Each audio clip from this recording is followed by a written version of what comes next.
Also, thank you very much indeed for your appreciation of Mr. Brazil coming to us live from the beach in Marbella, where he's gone through a pretty worrying experience this afternoon when he left a blazing building at a top holiday resort in Marbella, helped other people out on the way, but hopefully nobody was injured, nobody suffered there. Al was part of the kind of rescue operation, and glad to tell you, as I'm sure you'll all be concerned, that the legend that is Mr. Brazil is good and well, and will be around for a lot longer to come. Yeah, don't worry about that. Now then, folks, I want to talk to you about returning to offices. It's obviously a huge debate within the country, and a lot of this is north-south, by the way. I mean, I've got some horrifying figures for you. Only 13% of people in the sort of southeast of England have gone back to their offices since the government started encouraging people to get back, but the government haven't done anything like enough to get people interested in going back. I think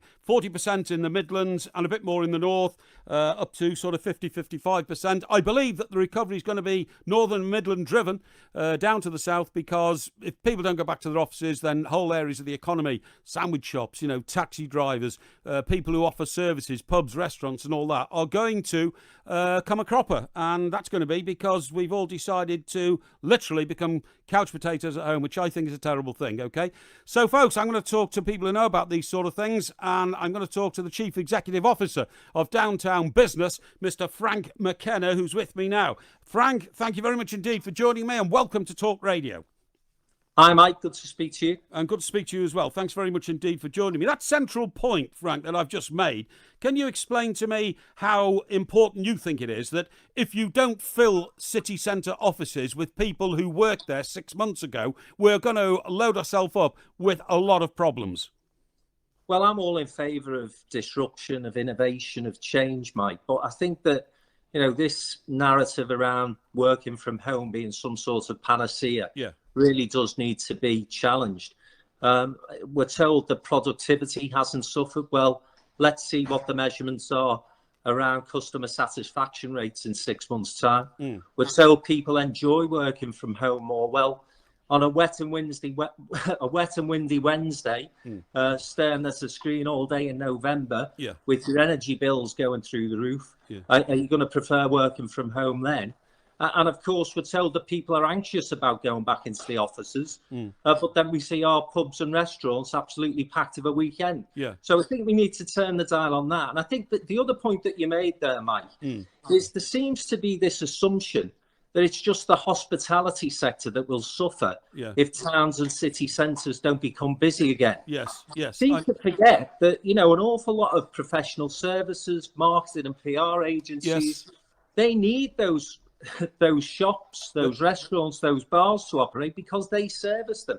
So the whole ecosystem is being negatively impacted by people's reluctance to go back into the office. No, I totally agree with that. They're also, for me, Frank, and thank you very much indeed for coming on. We've got to move on in a minute because we've got so many people who want to talk to us on Talk Radio. But I also believe that there's a sociological need to get back to the office, Frank. You sound like a man who's had a working life. Do you not like getting back into the office and seeing your work colleagues and mixing with them socially? That you've got to brainstorm a bit, haven't you, amongst colleagues around a table in an office and bring out the best in yourselves. That's all part of it, isn't it? You're absolutely right. There's a creativity element, isn't there, about any sort of good working environment. And of course, mental health issues, you see the referrals have absolutely exploded over the last 6 months. And that, again, appears to be something that is being totally ignored. But finally, Mike, if we're rushing, the point that you make about the government's lack of activity in this area, we've got to start to get people back onto public transport. Very safe, lots of good measures being taken by public transport authorities.